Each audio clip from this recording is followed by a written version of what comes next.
Continuamos repasando la historia de Roma. En el anterior capítulo narramos la encarnizada lucha entre populares y optimates. Cayo Mario contra Lucio Cornelio Sila. Finalmente, la fuerza militar de Sila se impuso, y por primera vez en la historia de Roma se utilizaron las legiones como arma para tomar el poder. Los dos cónsules del año 82 no pudieron ejercer como tal. Gneo Papirio Carbón huyó a África y Cayo Mario el Joven decidió eliminarse en Praeneste, sabedor del imparable avance de las fuerzas leales a Sila. Lucio Cornelio Sila no tomó el poder de inmediato. Ante esta inédita situación, el Senado decidió nombrar a Lucio Valerio Flaco como máximo encargado durante un periodo de interregno, hasta que se celebraran nuevas elecciones. Ahora sí, una vez respetada la legalidad legislativa, Sila se autopropuso como dictador legibus faciendis et republicae constituendae causa, es decir, dictador para hacer leyes y establecer la Constitución. Recordamos que la figura del dictador ya se había utilizado varias veces en los cientos de años de vida de la República, una forma de gobierno aceptada en periodos donde la misma civilización romana se encontrara en grave peligro. Gneo Cornelio de la Vela y Marco Tulio de Cula, firmes aliados de Sila, fueron elegidos cónsules en el año 81 antes de nuestra era. Una vez restituida en parte la legalidad gubernamental, Sila celebró un fastuoso triunfo con todas las riquezas y presos capturados durante las guerras mitridáticas. El botín fue considerable, casi 7 toneladas de oro y 52.000 de plata. Una vez estabilizada la situación, el nuevo dictador instauró un nuevo método represivo contra sus rivales políticos. Las famosas proscripciones, que afectaron a 80 senadores y 440 caballeros. Toda persona que ayudara o cobijara a un proscrito sería castigada con la pena capital.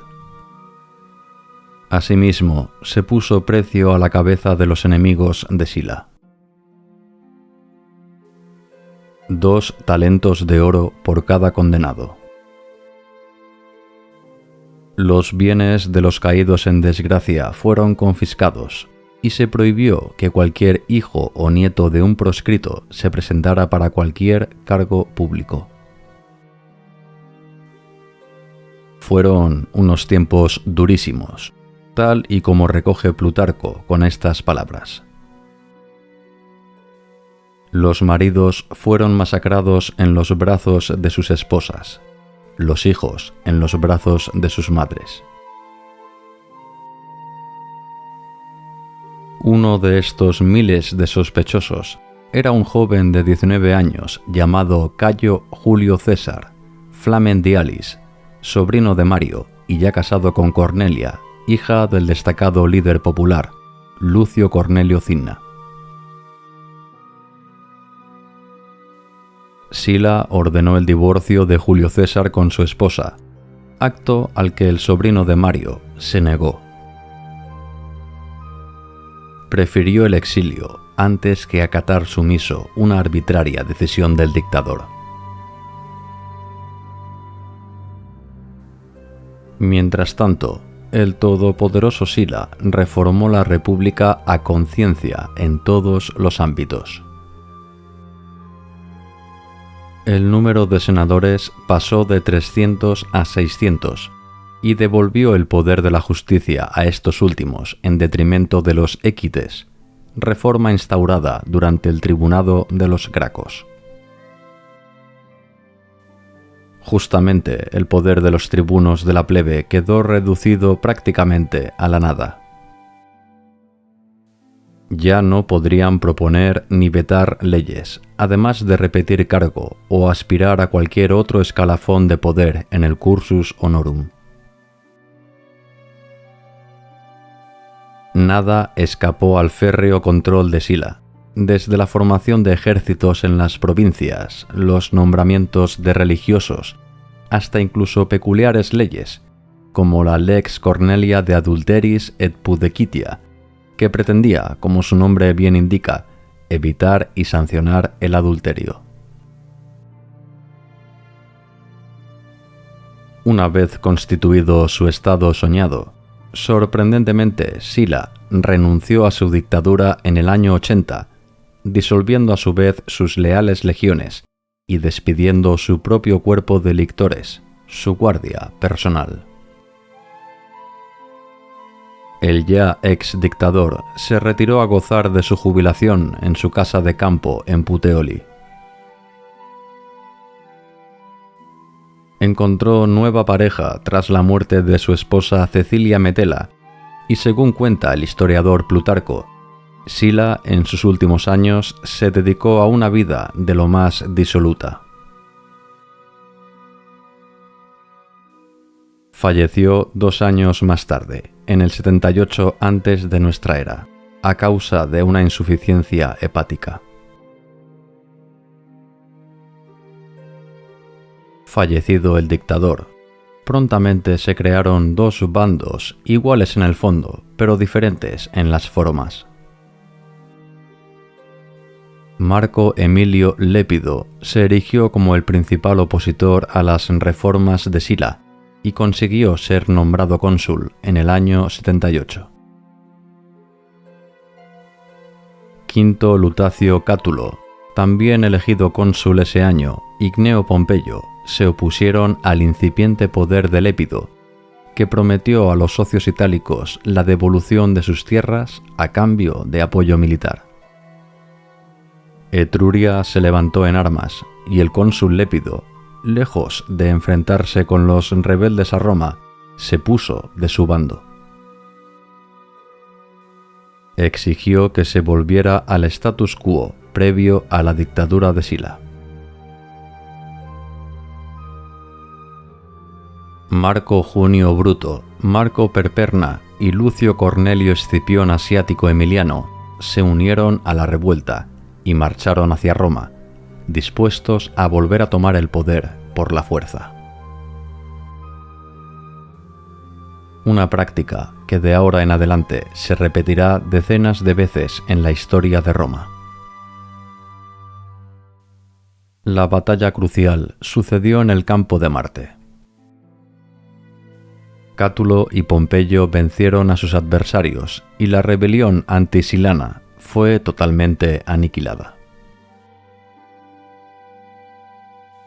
Muchos de los supervivientes de la batalla no cejaron en su empeño y decidieron buscar fortuna al abrigo del más tenaz y poderoso enemigo de los optimates. Hablamos de Quinto Sertorio.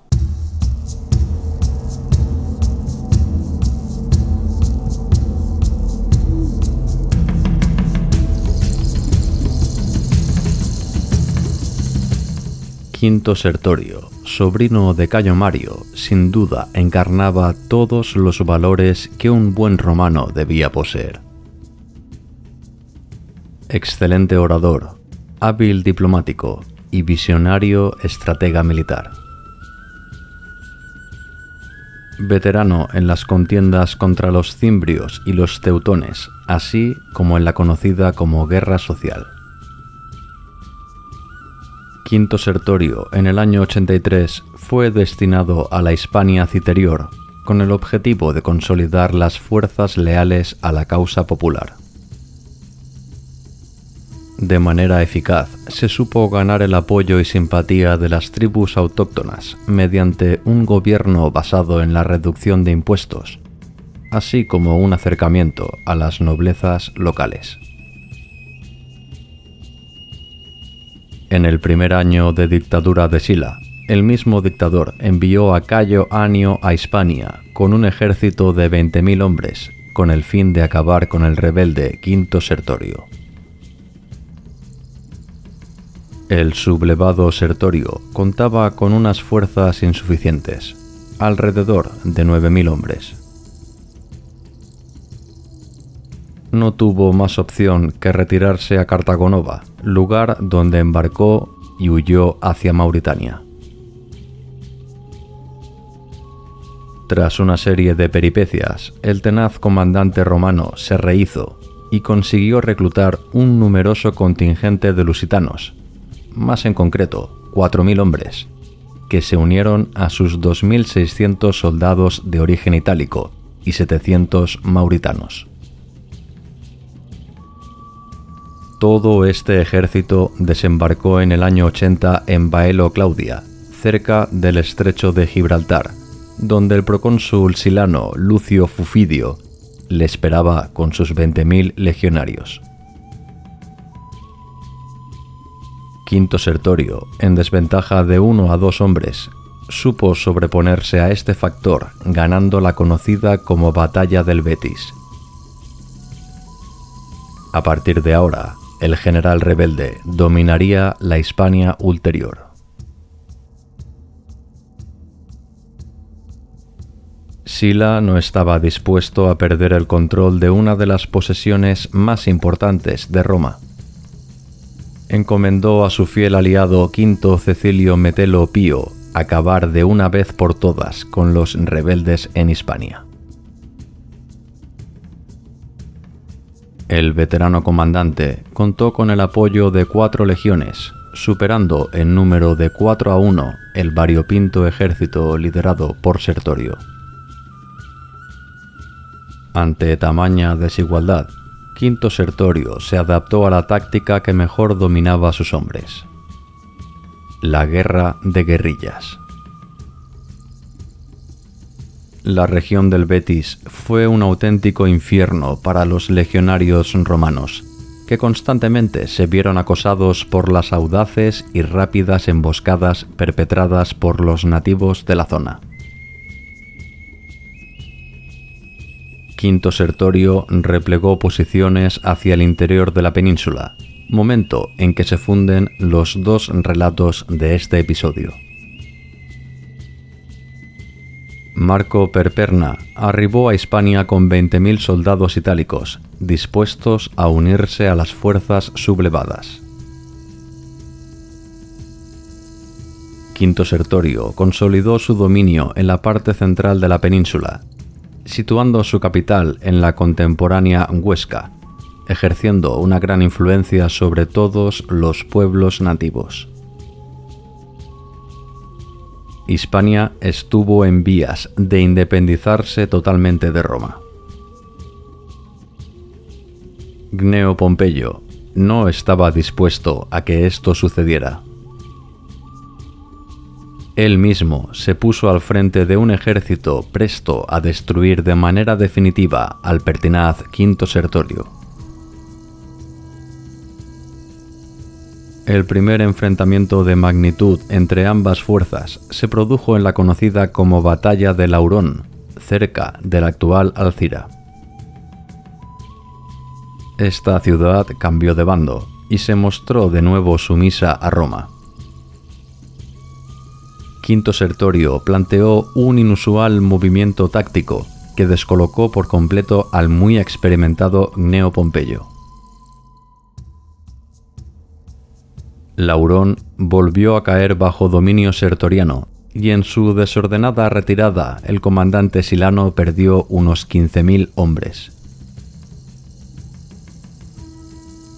Esta humillante derrota soliviantó sobremanera al orgulloso Pompeyo, que no tuvo más remedio que retirarse hacia el norte de la península a lamerse sus heridas. Sertorio y su fiel comandante Lucio Irtuleyo vencieron en diversas batallas a los ejércitos de Pompeyo y Metelo, generales que se cobraron venganza en la decisiva batalla cerca del río Genil, donde murieron Lucio Irtuleyo y 20.000 de sus soldados. Esta contundente derrota equilibró la balanza, y en los futuros meses se desarrollaron una serie de batallas como la de Bilbilis y Segóbriga, que terminaron en tablas. Como curiosidad, en este periodo Pompeyo fundó una ciudad en tierras de los vascones. Este campamento fue nombrado con su propio nombre, Pompaelo, la actual Pamplona. Metelo hizo lo propio con Metelinum, Medellín. A partir del año 75, el sino de la guerra cambió, y Pompeyo poco a poco fue reconquistando terreno perdido, sin ejercer una política de represión contra los autóctonos sublevados, hecho que le hizo ganarse sus simpatías. Quinto Sertorio, por el contrario, reprimió duramente a los territorios y líderes que desertaron de su causa. Este factor, agregado a las ínfulas de poder de Marco Perperna, desembocó en la eliminación del legendario Quinto Sertorio a cargo de sus más leales consejeros, que aprovecharon el relajo propio de un banquete para ajusticiarlo a traición.